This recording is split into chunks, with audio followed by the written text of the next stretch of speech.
Question है, a general bearing of radius r1 and radial clearance c1 has a Sommerfeld number s1.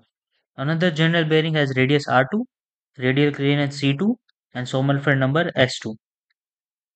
All other parameters remains the same for both the bearings and ratio r2 by r1 is 2 and c2 by c1 is 2, 1/2. यहाँ पर Sommerfeld number देखते हैं तो z ns by p r by c whole square. यहाँ पर z dynamic viscosity, n जो है वो revolution per second, p pressure है, r जो है यहाँ पर जो दिया हुआ है रेडियस और c है वो रेडियल क्लियरेंस है। तो सोमरफेल्ड नंबर है वो proportional to r by c whole square है और यहाँ पर r2 by r1 equal to 2 है, c2 बाई c1 है 1/2। तो फाइंड करना है s2 डिवाइडेड बाई s1। तो ये हो जाएगा r2 by r1 whole square into c1 by c2 whole square. So r2 divided by r1 है 2 स्क्वायर और c1 बाई c2 एग्जैक्टली इसका उल्टा हो जाएगा, तो ये भी हो जाएगा 2 स्क्वायर। तो 4 4 से 16।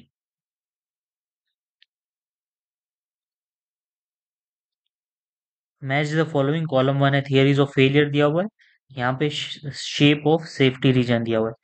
सो रैंकाइंस थियरी का जो शेप है उसको अगर हम देखते हैं तो ऐसे रहेगा सिग्मा 1 सिग्मा 2 और यहाँ पर एस वाई टी के 4 पॉइंट्स रहेंगे। एस वाई टी, यहाँ पर माइनस एस वाई टी, यहाँ पर एस वाई टी और यहाँ पे माइनस एस वाई टी। तो जो रैंकाइंस थियरी है उसका रीजन जो रहता है वो ऐसे चारों एस वाई टी से मिलके एक स्क्वायर बनता है। तो ए का हो गया 3, तो ए का 3 हुआ तो ए नहीं होगा और डी नहीं होगा। उसके बाद ट्रेस्कास थियरी। सो ट्रेस्कास थियरी का अगर हम देखते हैं तो उसमें भी सिग्मा 1 सिग्मा 2, उसके बाद उसमें 4 एस वाई टी के पॉइंट रहेंगे और यहाँ पर हमको ये वाला रीजन एस करने का। तो ये आ गया हेक्सागोन।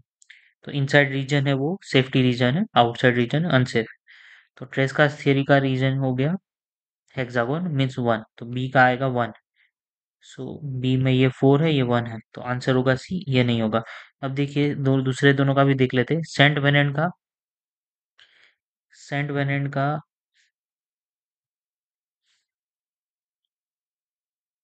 4 पॉइंट रहेंगे एस वाई टी के और ये रहेगा सिग्मा 1 सिग्मा 2। तो यहाँ से हमको ऐसे रोम्बस बनाना है, ये जो है ये ऐसे चारों पॉइंट से पास होते हुए ये एस वाई टी के पॉइंट से। सो इसका आ गया रोम्बस। तो सेंट वेनेंट का ये हो जाएगा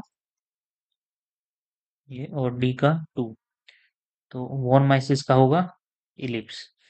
तो वॉन माइसिस का सेफ्टी रीजन देखते हैं तो sigma 1 sigma 2, first point second point third point fourth point, यहाँ से ये ऐसा एक इलिप्स रहेगा। तो ये हो गया वॉन माइसिस थियरी। उसके बाद है एक 0.2 mm thick strip is bent and laid over a frictionless pulley. तो एक पुली है उसके ऊपर एक बेंड कर दिया है ऐसे, उसका कुछ थिकनेस है ऐसे 0.2 mm, 25 mm डायमीटर पुली है। तो यहाँ से डायमीटर जो ये है वो 25 mm। इफ द ई का वैल्यू दिया, मैक्सिमम स्ट्रेस पूछा हुआ है sigma maximum in this strip, तो m by I equal to sigma by y is equal to E divided by R. इनको ये चारों वैल्यू दी है तो सिग्मा मैक्सिमम जो रहेगा वो स्ट्रिप की एकदम आउटर मोस्ट पोजिशन पे रहेगा, जहाँ पर अगर टोटल थिकनेस इसका 0.2 है, स्ट्रिप का टोटल थिकनेस 0.2 mm है, तो y का वैल्यू हो जाएगा 0.1 mm। तो इसका रीजन ये कि स्ट्रिप जो रहेगा उसके बीच में न्यूट्रल एक्सिस रहेगा, वहां से हमको ये वाला डिस्टेंस जो है वो मेजर करना है। तो इसका हो गया ये 0.1 mm। ई का वैल्यू दिया हुआ है 100 गीगा पास्कल और रेडियस ऑफ पुल कितना रेडियस है, ये स्ट्रिप जो है बैंड हो रहा है तो 25 mm से बैंड हो रहा है, तो ये 25 mm इंटू ऊपर 2 कर देंगे तो रेडियस आ जाएगा। तो यहाँ से ये और कट जाएगा, तो sigma maximum is equal to 100 है तो ये 10 हो गया, 10 गीगा पास्कल, और ये इंटू 2 डिवाइडेड बाई 25। यहाँ पर ये 20 डिवाइडेड बाई 25 गीगा पास्कल है, तो इसको 1000 मल्टीप्लाई करके मेगा पास्कल कर देंगे क्योंकि आंसर मेगा पास्कल में दिया हुआ है। तो ये हो जाएगा 25 5 5 4 और ये हो जाएगा 200। ये आ गया 800 मेगा पास्कल। आंसर हो जाएगा डी।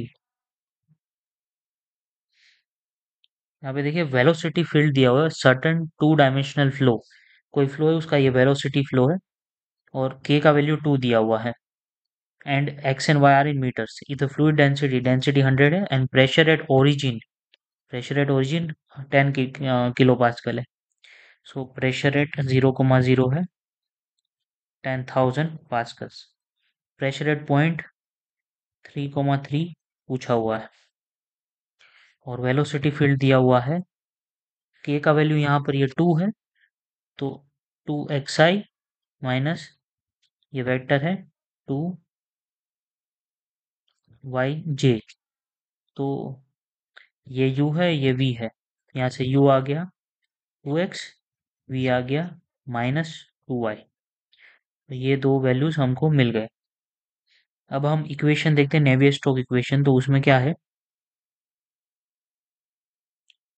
एक्सेलरेशन x जो कि बराबर है u del u by del x plus v del u by del y, और ये हो जाता है बराबर -1 upon rho del p by del x plus nu del square u।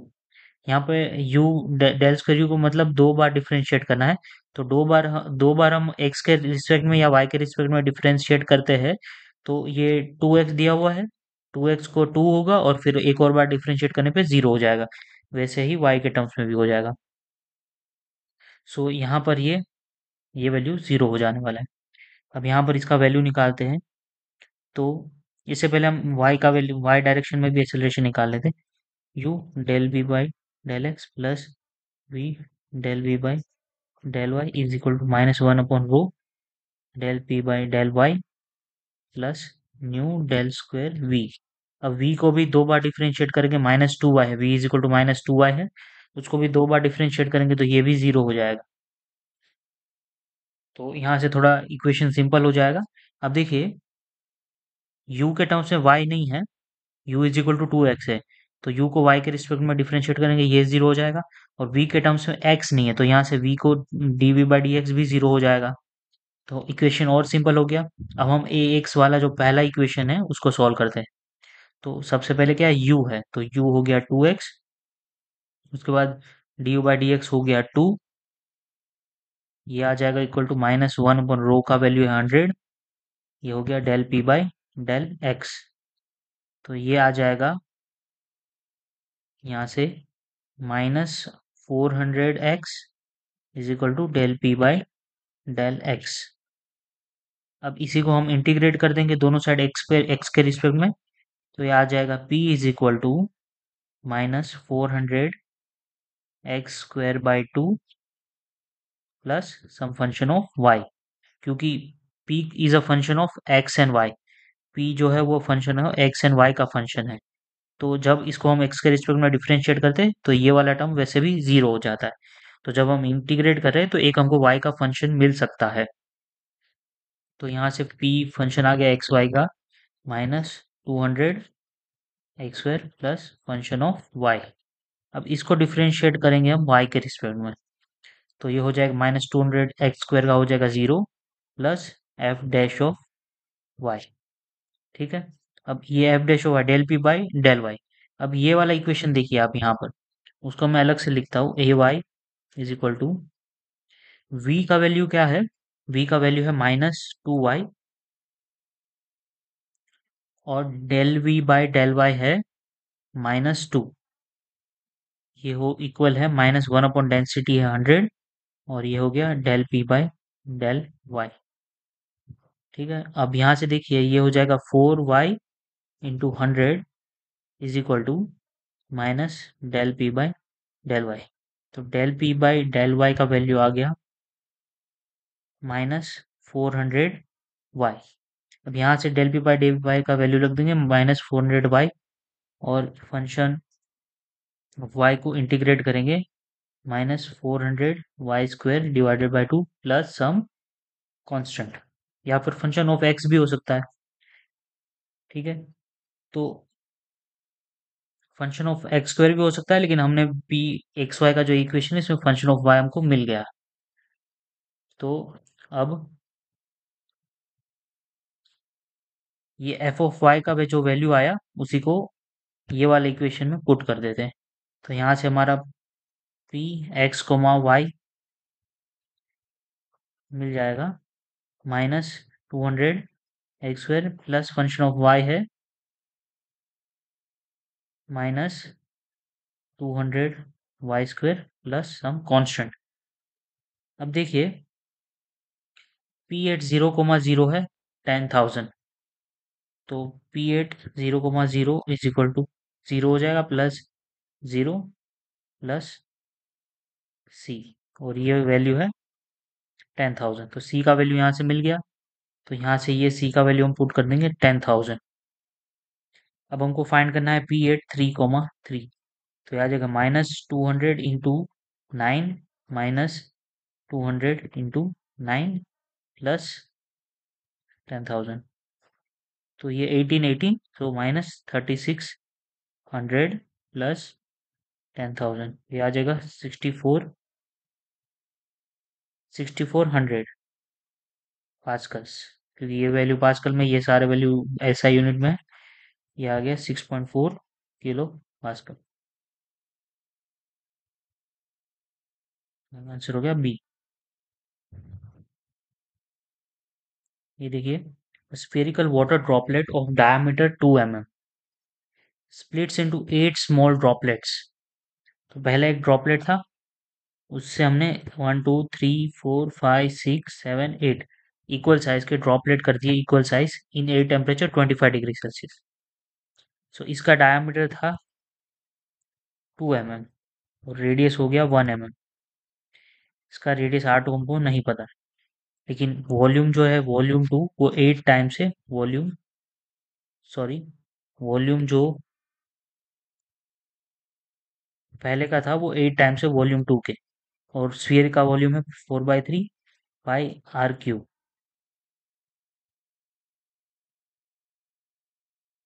ये कट जाएगा यहाँ से, so r1 cube is equal to 2 cube into r2 cube.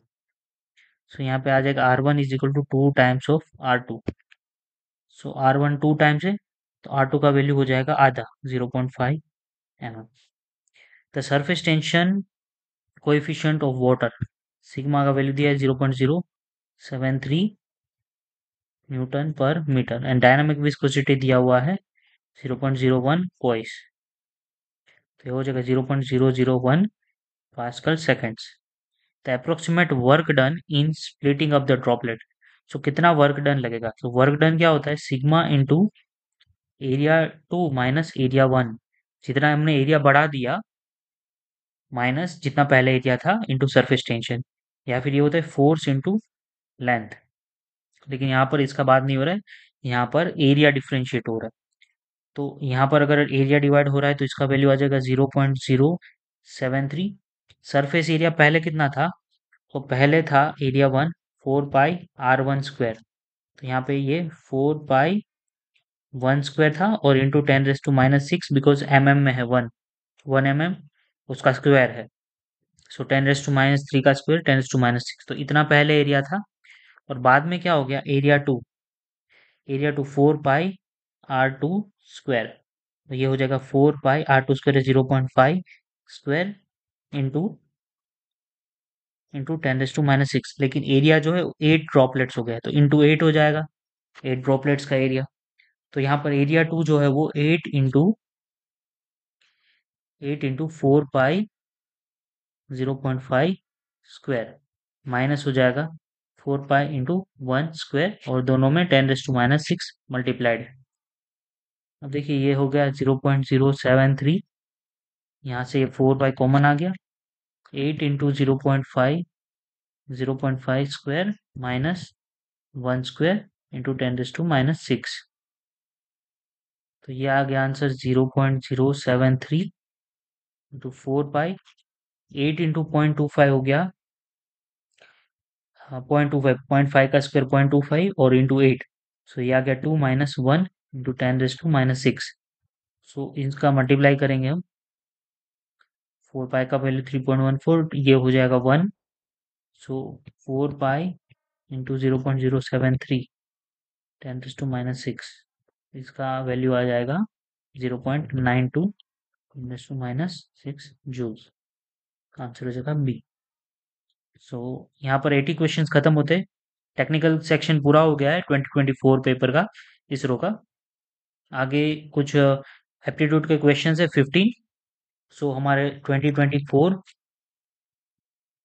ISRO IC RB mechanical का 80 टेक्निकल क्वेश्चंस खत्म हो गए, 15 एफटी के बचे हुए हैं।